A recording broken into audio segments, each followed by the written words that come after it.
Hi, this is Dale Weir with Over a Cup of Tea. Thank you for joining me today.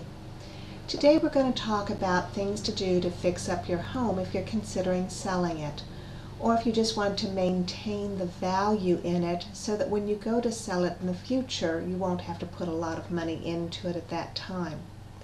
My mother used to complain that my father was always doing repairs for other women when he would wait until they were ready to sell a house before he'd do some of the little things that she'd been complaining about for a while. And then she wouldn't get to enjoy them because they'd move on. You don't want to be in that position. You also don't want to be in the position that you're putting money in at the end, because then often you end up doing things cheaper and you don't get to enjoy them, and they really look cheap as well. Now, before you start doing anything to your home, keep in mind that all real estate is local. What is good here in St. Louis, Missouri isn't the same thing as what's good in the East Coast or the West Coast. When you're looking at it, consider your area. Consider what the norm is for your neighborhood. If everyone else in your subdivision has granite countertops and yours are Formica that's chipped and worn, you might want to replace your countertops. If the other homes have updated kitchens, consider updating yours. But don't make the mistake of updating something at the end based on what is current and spending a lot of money on it, and then not getting to enjoy it. Do your things as you move along. That way you get to enjoy the updated kitchen. You get to enjoy the updated bathrooms. When you're ready to put it on the market, though, there are typically some things that you really need to look at. First and foremost, look at your paint. Look at your walls. Are they dirty? They need to be clean and fresh. A fresh coat of paint can make a world of difference. Right now, wallpaper is out. By the time you go to sell, maybe it'll be back in or not. But even if it's back in, will the wallpaper that you put up back in 1960 when you bought the house really look that great? Or will you need the current wallpaper? Paint is easy to do. Wallpaper is not so easy to do. Many buyers look at wallpaper and say, no, I remember what a hassle it was to take it down in a different house, and I don't want to deal with that. So you may want to think about first taking down old wallpaper, painting your walls a nice current color. Now, we used to do the white on everything. We don't anymore. Now there are colors. But look at what's current and look at what's classic enough that it's not going to go out of style very quickly. Clean your woodwork. I can't tell you how many houses I go into where the baseboards are filthy. And you've got so many finger marks around the door handles that nobody can see the door handles. Yes, brass gold-toned appliance or hardware is out.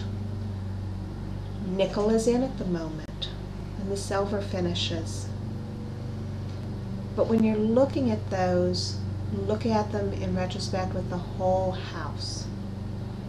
Unless you're looking at doing everything, if you've got too many rooms that blend in each other, you may not be able to do it.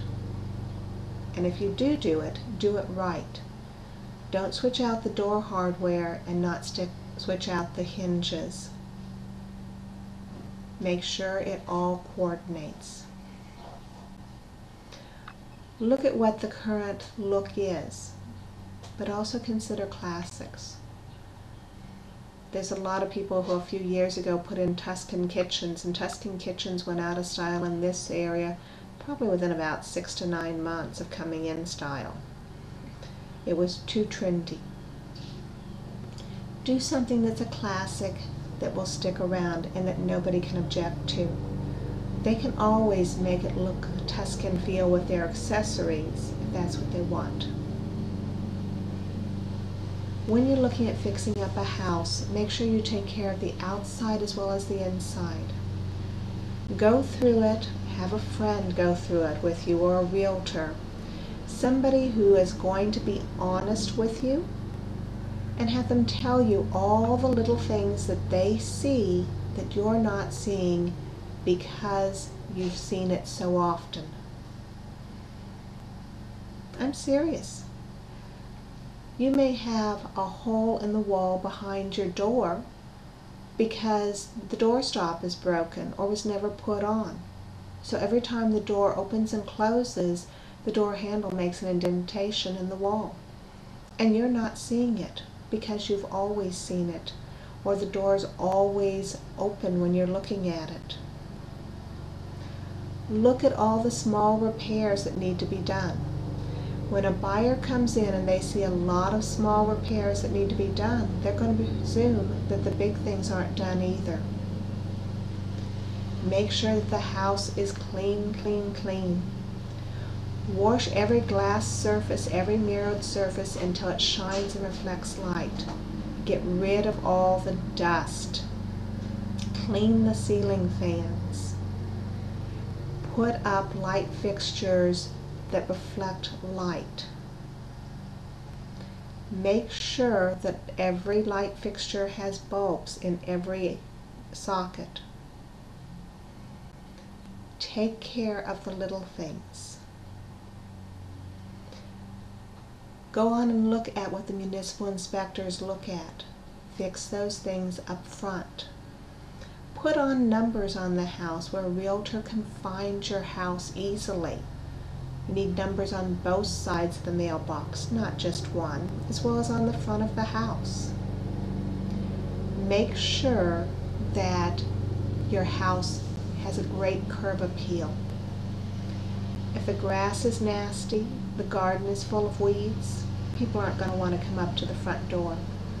You have 7 seconds now to make a great first impression.